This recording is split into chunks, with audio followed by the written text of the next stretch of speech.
And EVs used to be so expensive and therefore became a status symbol of their own. And then the first time you tried to actually rely on it, it wasn't reliable. You're like, I'll just give up and cancel. Yeah. It's way worse if that's your car.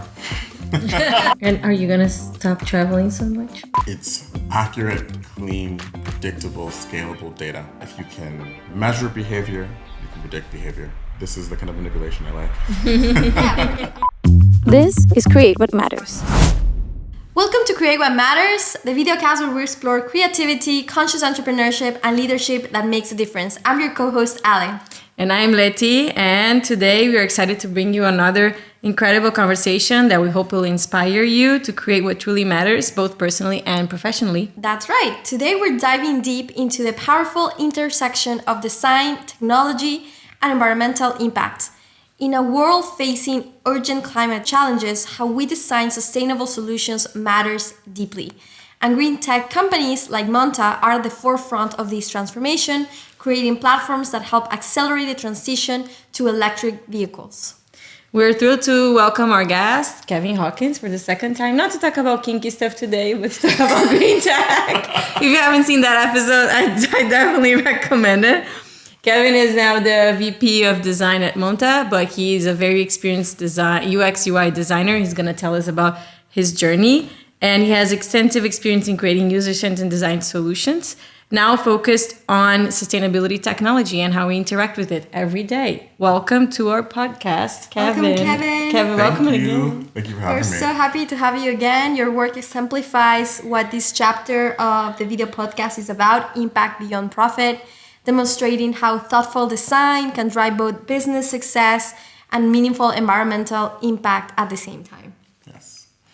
Kevin, before we get started, tell us a little bit about yourself. On how did you get to Monta, and how has your journey gotten you here, basically?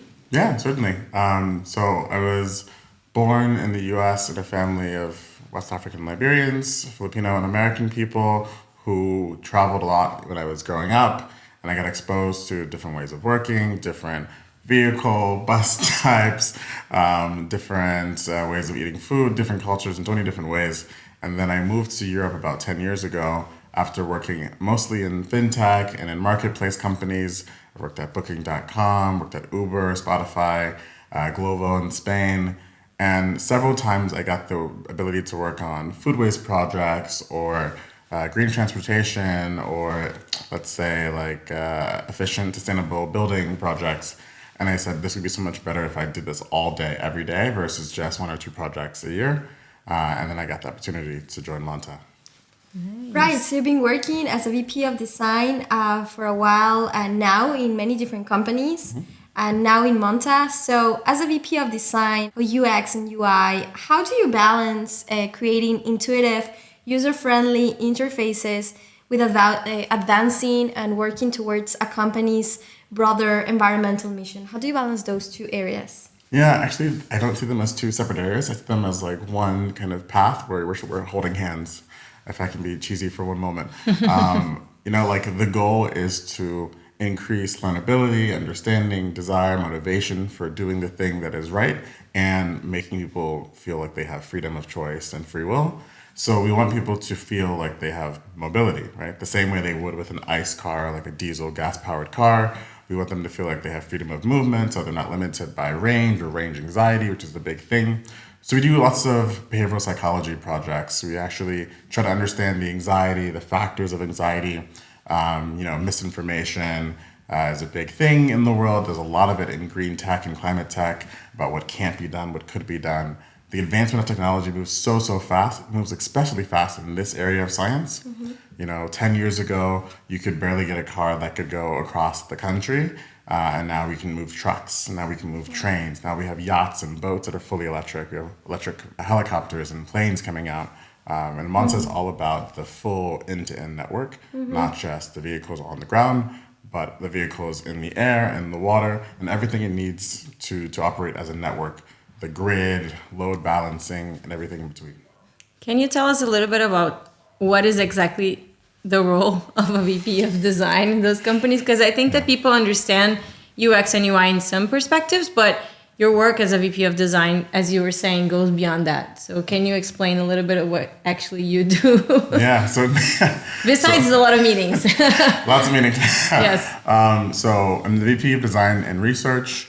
I also influence product strategy as a big kind of unspoken third title. So we actually influence the prioritization of R&D. So where we do discovery, where we do scientific collaborations, where we make investments with local governments, local players. We operate in about 22 countries already, including the US most recently. So governments where maybe society and the government misalign, we'll conduct research about motivations, anxieties, trends that are yet to form.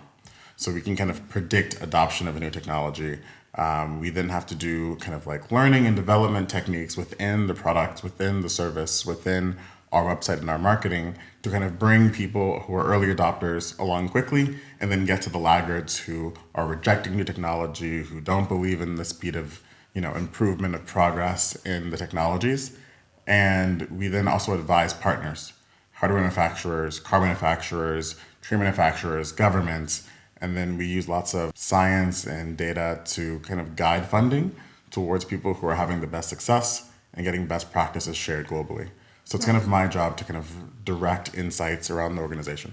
And all of that translates into interfaces that you have with your multiple users. Exactly. So not just the application, but also like how the infrastructure can also be improved in a way that they can feel safer, or they can use it in a faster, simpler, and more intuitive way. Exactly. Perfect. Thank you. Kevin, could you walk us through a specific challenge that you have discovered at Monta and how solving it or exploring different solutions has contributed both to user satisfaction on one hand, that user usability and the reduction of friction versus environmental impact?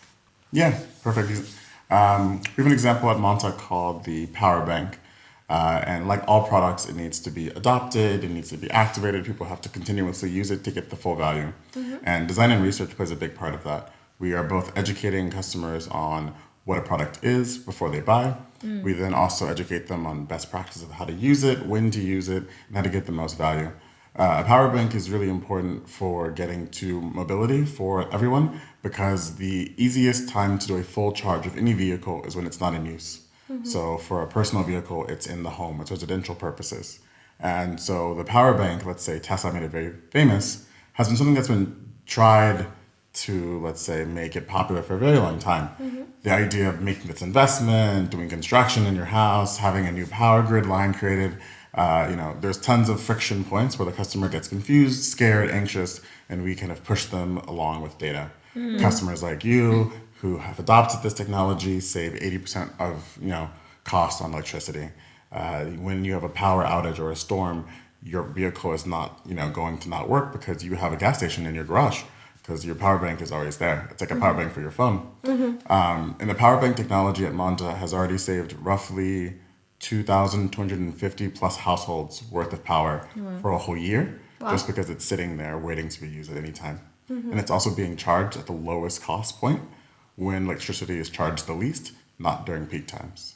So it's like a mixture of like anxiety reduction plus cost reduction equals happy customers. Very cool. Very cool. And how does being part of a green tech company like Monta influence your design philosophy and decision-making processes differently than previous roles that you had at Booking, Glovo, or other companies? Yeah, certainly. I think it's a much more holistic job, right? In which sense? Down to the pose. Like I'm wearing a shirt right now from Avrons, which is fully recycled, reclaimed plastic water bottles that are discovered in the ocean that they turn into shirts. I think about every single thing I buy now this way. We have like full vegan lunches. We look at the carbon dioxide reduction from every project. We send all of our customers like a reduction, kind of like end of year report. Like the way you've used your car, the way you've used your office, the way you've built your hotel, the way you run your hospital, whatever the company is. Using our products in this way, in this application has saved you this amount of money, but also saved the planet, this many tons or millions of tons of CO2. And so it's a really big thing that is not just clicks on a page or visits or downloads or activations. It's really about like lives made better. And are you gonna stop traveling so much? I travel in a quite sustainable way compared to some celebrities. But private jet EVs have not taken off as fast as I would love. But hopefully we get there soon. And talking about EV charging infrastructure, because I think when we're talking about electric vehicles, the infrastructure is as important, right? And we are also seeing a lot of projects in the US. Maybe that's a different conversation on these types of infrastructure and projects getting a lot of pushback. Lots of contradictions there. However, we see that this infrastructure is rapidly evolving, right? How do you approach designing for future needs of customers, as this might be expanding in some areas and regions of the world while meeting customer needs and expectations at Monta? How do you balance those two words that could be contradictory at some point? Exactly. They can both be contradictory in the global sense, but also even in the local sense. So EV adoption, let's say just vehicles in general, are a very personal asset, right? It's their status symbols in society. They're a massive cost for a person or a family. They come with maintenance. It's not a one-off purchase, right? It's a daily life cycle. It's a lifestyle product, right? And so trying to dictate what is now good and bad for a lifestyle product is very hard, right? It becomes political, becomes social, becomes socioeconomic very, very fast. And EVs used to be so expensive that they were more expensive and therefore became a status symbol of their own. Exactly. So our approach for adoption, our approach for marketing, our approach for research is hyper local. Okay. So like in Norway, 90% of all cars sold in the last 12 months were EVs. In Denmark, which is also known to be super high for adoption, is already all the way down to around 40 to 50%. Then you go to Germany, it's at 14%. And then the rest of Europe is, below 10. The US is barely at 7 or 8. So it's going to take a very long time for people to want to buy a new car in this economy, want it to be an EV car, want to take a risk on a purchase of this size, and then also be dictated individual little steps of how to use it when they know already every single thing about the experience of the other car types. So it's a lot of bridges to gap. And so that's really our job. Interesting. And I think that a lot of the policies that are being implemented in Europe are going to accelerate that for sure. Yeah. How is Monta seeing those, for example, in Spain, after, I think it's all Europe, correct me if I'm wrong, but after 2030, you cannot produce any more gas car here. You can only produce other types of vehicles, and including EV vehicles as well. Yeah. So how does Monta see that moving forward and those policies being put in place to accelerate those processes? Honestly, we love policies like this, not only because it helps move the world forward, but because it gives everyone a unifying goal, right? I don't think we would have seen Nordic adoption as fast if there wasn't both local support for it in the societies there, plus the law from the EU. In other places, you're seeing resistance, but the speed of adoption is always faster when everyone has a shared goal. Manufacturers, suppliers, government, individuals. They don't want the fine, we don't want the production costs, we don't want the smog, we don't want the pollution in the cities, we want our kids to have a future where they can go outside and play, we want flowers and fauna all over, in our lives without having to leave into the countryside. We want both. We always want both. Nice. So that's the real challenge. We love policies like this for another reason completely, which is like in Denmark, you have funding from the government directly to individuals to get incentives to make the EV car choice the same exact cost for a non-EV car choice. So this has pushed heavy adoption for hybrid technology in many countries. Hydrogen, fuel cell, combinations of different transmission types between non-EV and EV. And we're looking forward to that jump being a middle ground to eventually getting to full EV or fully sustainable, recyclable resources being used to propel vehicles. So if it's not fully electric, we're happy, but if it's fully electric, we're even happier. And I think that adoption is one of the main metrics that you end up using inside UX UI. Yep. But what are other KPIs and metrics that we're still using or that you use at Monta, considering what you're looking for in sustainability? And how does that change also the way that you look at UX and UI from a sustainable perspective? Like which new metrics have you included in your portfolio that you think are interesting that other technologies and other companies could even adopt?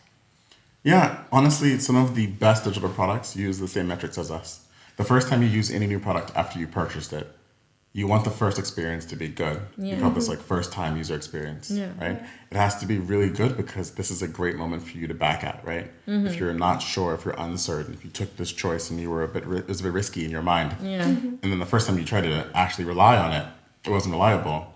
You're like, I'll just give up and cancel. Yeah. You know, it's way worse if that's your car. I haven't thought of it, but yes. So people have a really hard time with like the first time they go on a road trip with the EV car, the first time they hit a low battery, because the other times in your life, the other times you had a mental connection to a low battery, iPhones and other phones can go from 10 to 0 kind of sporadically sometimes. Yeah. Imagine your car, right? With gas, you kind of know there's an amount of gas used per mile or per general or distance. station nearby. And stations are always nearby. I Yeah. can go on low. I know my car. Yeah. But do you know your battery? That's a whole nother relationship, Yeah, right? yeah. So we actually have to play a lot with this apples to oranges comparison. It's never as directly clear as you would think it would be. And so it's one of the funniest things for us to deal with because it's not irrational. It's very rational fear. So we do lots of fear studies, which is, And for sure, as you're saying, these types of green tech solutions require a behavioral change that might not be so easy to activate. As you know that this is something that you should be thinking of, right? Car, phone, battery dying, but then you're in the middle of the road and what do you do then, right? Yep. So what design strategies from the back office or the back end would you be enacting and enabling and working on with your team at Monta to encourage more sustainable choices and to solve this problem, right? I think this could even happen to me. I'm very forgetful. So I would say, yes, I'm buying this EV car, but at the end of the day, maybe I go on a road trip and then what happens then? How do you see it from the design standpoint and in solving these very critical, I would say, pain point from users? Yeah, I think the biggest difference is like subtle scenario planning versus very direct scenario planning. And to make that more specific, whenever you see an Airbnb commercial or a hotel commercial or a car commercial, it's always in use or what we call in situ. So they bring up situations where the value is very high. So you want to go to an Airbnb because it's you and another family, right? You want the space, you want the personal touch, you want no other guests. You go to a hotel because you want the room service and you want the downtown view. And so they play up the things that make them the best. With EV cars, it's so hard because it's for everyone, right? Most EV cars try to target all segments at the same time. They're sporty and they're sexy. It's very mainstream, no? Right? They're off-road and they're also inner city. They're short distance and they're long distance. They have storage and they also can support, a solo person, a single person. So it tries to hit all segments at the same time. And we do the same thing on the design side. In our software, we're mostly managing the charging experience. So we are enabling these experiences you're going to have with the vehicle. We're not directly involved. The charge locations is a really big thing. We want utilization for the people who build the charge stations because we're involved in that. Yeah. But they need to be in the right location, right? The right amount of stops on the highway, the right location in the city between work, school, and where you go have entertainment or play. So that location planning is one thing. If it's logistics companies, routing is super important. You're driving IKEA trucks, you're doing delivery, you need to use the bathroom and charge. You need to stop for a delivery package and charge. You need to park in the city next to an office and go inside and maybe charge, right? So any moment to get a charge in is quite helpful for us. But my favorite thing is, the savings. We actually sway and influence behavior using stats, using social stats, using social proof, is what it's called. Yeah. And so my favorite stat is in a given year, we save the planet, we save people so much time and so much energy that compared to a more conventional car using gas or diesel, you can go around the earth 30,000 times. No, actually, I'm looking at my notes. 30 times the circumference of the earth. Okay. Which is 177 tons of CO2. Interesting. It's really cool. Yeah, talk about impact there. Yeah. Interesting. The EV scenario and the ecosystem actually needs a lot of people to come on board for it to happen. You were always talking to a lot of different stakeholders, as you said. So you have owners, property managers, you have policymakers, you have CEOs of different types of companies, like Elon Musk. And how does your design team and all of how do you balance this, and how do you talk to all of these different users, and how do you tackle all of their needs with one single product or with one single infrastructure? Yep. So it also takes a village in the company, right? We have strategy operations, we have research, we have local sales team, we have an amazing, massive CX, customer support, customer success team. And then we streamline a lot of work. Research needs to go ahead of product, needs to go ahead of the company and kind of what I call scout. And we also need to do this with a very, very wide scope. We don't want to find trends that are only applicable in one country. We don't want to find something that only applies to electric trucks or electric heavy-duty vehicles, the big cargo trucks that bring you things from the port. We want to find things that are niche, but also global, universal. So we want to influence and use insights that can be, stats that people can reference that are always true, that have an evergreen effect. So we spend a lot of time really collaborating with large players. For example, in Denmark, there's a state-backed fund called the Export and Investment Fund, similar to how Dubai has like an Emirates-funded program for investing. But Denmark, Norway, Sweden, Scandinavia in general, Germany, most of the EU have these funds directed at what they want to become as a society. And this fund cares about the exports and the investments in the country, which is super important. If you are an oil-producing country, it's really quite hard to convince everyone to go electric. Or so they thought. Norway used all their money from gas sales to be the first and the fastest adopting of electric vehicles. Oh, interesting. Right? So the Norwegian Sovereignty Fund is mostly from energy, but they are also the country with the fastest and most commonly chosen option for vehicles being electric vehicles. Electric boats, the entire airport is on electric vehicles. The things that move the planes around and move the luggage, right? So they're really trying to be an example for the society, and it's worked so well, and that the society is now following that trend. Denmark is the same, Germany is the same. We'll have to see if everyone else catches on. Well, it's so interesting to think of, because I wouldn't have imagined such an interesting example of going beyond EVs. And I know about trucks. I actually have a client in which we talk about the EV truck industry and how they're a very polluting industry and how that needs to change. But it's interesting that you speak of innovation beyond and just becoming electric to then achieve this type of impact and this type of efficiency as well when it comes to usability and friendliness. And what do you think in terms of design innovations will be the most critical when it comes to companies like Monta when they want to scale their environmental impact while still remaining user-centered and user-friendly? So it sounds funny, but you've kind of heard me use it a lot in my questions. It's data.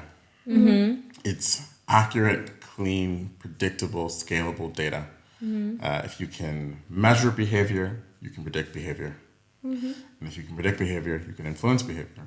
And if it's for the common good, this is the kind of manipulation I like. I've heard you say this before, right? And what about profitability? Where does that play out in this mix? Is it still profitable? Yes, it's very profitable when done well, right? So it's a triangulation. It's a collaboration between partners. It's us. We're kind of more of a middleman. We operate our own facilities as well as we operate the facilities of other companies like a Siemens or a BP, who both are playing in both the traditional energy space with oil and gas, but they're also playing in EV spaces. So they have EV charging stations in maybe the same location or different locations than their gas stations. For us, we're playing this very fun game because we have a stake in the game. We both sell the B2C charging apps. We run all of their apps, but we also then run the software to manage the grid. So where does power go in a city, in a country, in a continent? When Romania joined the EU power grid, when the east of Europe disconnected recently this year from the Russian power grid, what does that look like? And how do you make sure that if everyone suddenly has EV cars and plugs in, the lights don't go out? Exactly. Right? So we do a lot of work in between these players to both direct data, sell data, and then also get them to take actions that have a higher likelihood of adoption, activation, and sustained usage. That last one being the most important. We want adoption for EVs to be a lifestyle switch, not a trial, right? We don't want it to be a phase or a fad. We want it to be the new lifestyle choice. Yeah. And what about teams? When we talk about teams, what are the differences you see between running a team in a place where you have a very different operation, for example, like Glovo, where you still have infrastructure, but it's a very different type of infrastructure because you have all of these people that you manage that also like run the company somehow, talking to different type of supermarkets and spaces where you, and then now a completely different style, completely different type of product, but at the same time still running a design team. What are the main differences that you see? And when we talk about green tech from a design and UX UI perspective, but as a VP of design, where do you see the most critical skills and people so these companies can run smoothly and they can grow in a sustainable and profitable way? Yep. So trying to get the work done well is a matter of two choices. Doing the right thing, which is about prioritization, analysis, ranking, measuring impact, and then doing things right, which is about like the ethics and the how and the processes. So in the first category, it's meeting people where they are, right? What works in Norway, where everyone wants an EV and everyone's debating about what's the best EV to have, and like EV is a status symbol within itself, is very different than regions where people are anti-EV, right? In the US, we're fighting against misinformation, we're doing all this work, right? So there's just about a bunch of work around whether something should be done in every country. So we're hyper-localized on our strategy. And the designers and researchers there on that challenge are really focused on root cause analysis. What is the root cause of this fear? What is the root cause of your decision making? How do you choose to take the EV car or your wife's traditional ICE car, right? When do you make the family car, the van, EV? When do you make these massive trade-offs? Right? And then on the doing things right, that procedure is really like, it's service design. Every researcher, every designer, every person in content and UX writing that works with me, all of our product marketers really need to talk so much more than at a traditional company. We need to know from the field, from a sales call, from a support call, a single customer having an issue charging their car and calling us is the possible worst day for them. Because maybe their kid is in the car with their wife and now the charging connection is stuck. Or they don't know if they're going to have enough charge because it's charging too slow. So like status of information, what's happening, what's going on, makes you feel like you've lost control. So with Monta, you never have that problem. Almost never. We aim for the 5 nines, which is 99.99999 success rates, right? Because we want to be as successful as it is with a gas car, which has almost 100% success rate, trying to fill it with gas. That's aiming high, hey? Aiming super high. Perfection doesn't have to be every single day, but we sure hope it is. Amazing. Thank you so much for sharing your insights and giving us an overview of what this industry is about and how it's important also to talk about its contributions and how technology and great user design can also come to help users, but also have that ripple effect when it comes to creating impact. Your perspective on how design can change and enable change, both in businesses and in the environment and in the planet, is truly inspiring. So thank you for talking to us today. Thank you. Thank you. And what's in it for you in 2025 in Monta? Tell us, what's the next step? What's the goal of the year? Monta wants to really connect all of the countries together. Not just the ones that are already in trade unions like the EU, but Canada, US, Mexico, right? Make this conversation of where power comes from and the trade war that secretly runs governments around who has the power, who has the resources, an obsolete thing. There's enough power for everyone. All we have to do is load balance it correctly. For sure. Beautiful. Thank you so much, Kevin, for coming. And we will continue to have more powerful and impactful conversations in more episodes to come. Don't forget to subscribe and don't forget to follow us. And where can people find you? Yes, I'm mostly on LinkedIn and Instagram at Kevin Hawkins Design. Thank you so much. Until the next time, we encourage you to think about how you can create impact, both in your life and in your work, and through perhaps getting inspired from these very incredible and very possible stories of impact. Thank you today, and until the next time. See you soon. Bye. Bye.